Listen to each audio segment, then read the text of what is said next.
Welcome to ScaleUp Radio Shorts. This is your dose of insights brought to you by Smart90, a proven 90-day execution system for scaling your business. I'm Kevin Brent.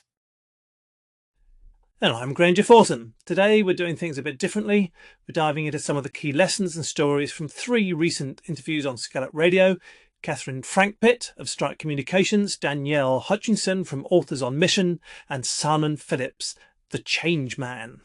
Exactly, Granger. We've had some amazing conversations recently, and we wanted to distill some of the most actionable advice. This episode, we'll be comparing notes, sharing our thoughts, and maybe even challenging each other's perspectives. So let's get to it. What lessons did you find most compelling across these interviews, Kevin? Well, to kick us off, I was really struck by Catherine Frankpitt's story, the way she built Strike Communications around her passion for working with impactful organizations. Absolutely. That really resonates, doesn't it? It's a great reminder that business can and should be about more than just profit. But what specifically stood out to you about Catherine's approach? For me, it was her honesty about the early days. She said that in year 1, she'd do anything for anyone to get the money into the business. But then in year 2, she started becoming selective, identifying who not to work with. And by year 3, she knew exactly who she loved working with. That's gold, Kevin. That's such a practical and relatable journey. So many business owners feel that initial pressure to say yes to everything. I think her point of knowing who not to work with is a critical part of the scale-up process. Precisely. It's about staying true to your mission and values, isn't it?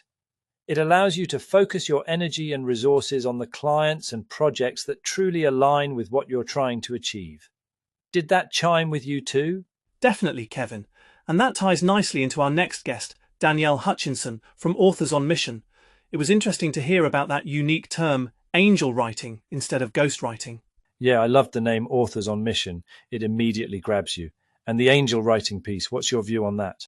To me, this is all about embracing a human touch, especially now with AI becoming so prevalent. That distinction, angel writer versus ghostwriter, highlights how their team really collaborates with authors. It's more than just putting words on paper. Agreed. It's almost a partnership. What I find fascinating about that interview is Danielle's background, being a teacher, and how that has influenced what she does. Absolutely. It's not often you meet someone who is still a teacher while also being a chief creative officer. It's great to hear. Danielle says she still learns so much from all these entrepreneurs and leaders that she gets to work with. And that emphasis on a human connection, and then add the AI element to it. Fascinating. Hugely. I was really interested to learn about Authors on Mission embedding personal touches based on what the AI has done. To me, that is so important for the future. You can't just churn out AI content, can you? No, and I think this is Danielle's real strength. She seems to be at the cutting edge, using AI, but not becoming overwhelmed or taken over by it. Which then links neatly into some of what Simon Phillips had to say around empathy and change. Yes, Simon Phillips, the change man. He gave a truly insightful interview, so much to think about regarding how we handle change within our organizations. What did you make of it, Granger? Well, he gave us some real food for thought about helping people get through change. He made it clear that people don't resist change, they resist being changed. That is such a powerful reframe. It gets you thinking, doesn't it? Exactly. It's about how change is introduced and managed. It really resonates with me. Did you pick up on the point about empathy? Very much so. It was great when Simon defined it as the ability to perceive things through the eyes of another.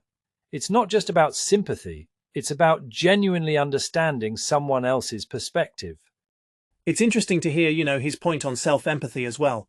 If you can't be understanding of yourself, how can you expect to do it for those around you? So true, and it's relevant because Simon was talking about how leadership can affect people through both learning and mistakes. When you put all that together, there are some great ideas. So, Granger, as we reflect on all 3 interviews, what common threads do you see weaving through them? What struck me, Kevin, is how all 3 guests built their businesses around their passions and values. Catherine's dedication to working with impactful organizations, Danielle's focus on empowering authors, and Simon's commitment to helping people navigate change. That's a powerful foundation. Absolutely. It really highlights the importance of purpose in business, doesn't it? When you're driven by something bigger than just profit, it resonates with clients and employees alike. It does. Although I noticed that each guest has completely different approaches. Danielle runs a virtual operation, Catherine a smaller agile operation, whereas Simon has some very formalized frameworks for delivering change in larger businesses. It just goes to show that whatever approach you take, the key is the people in the business. If you have the right people who all buy into the same goals and mission, anything is possible. I agree, and I think it's also about being adaptable and willing to learn along the way. As Catherine shared, there's a constant need to evolve and refine your approach to meet the changing needs of the market and your clients. It's been enlightening to revisit these conversations. If I had to summarize, it's build around passion, be clear on your values, get the right people, and then be ready to flex.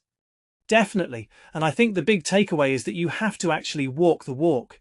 It's not enough to talk about your values, you have to embody them in everything you do. Well, hopefully this episode will inspire all the Scale Up listeners to do the same. It's about making a difference as a business as well as making profits. It really is, and those two things don't have to be mutually exclusive. Thanks for a fantastic chat, Kevin. Indeed, there was a lot to take from those conversations. Absolutely. Thanks everyone for tuning into this episode of ScaleUp Radio Shorts. Remember, if you want to listen to the full interviews with Catherine, Danielle and Simon, you can find them by searching for ScaleUp Radio wherever you get your podcasts. Until next time, happy scaling.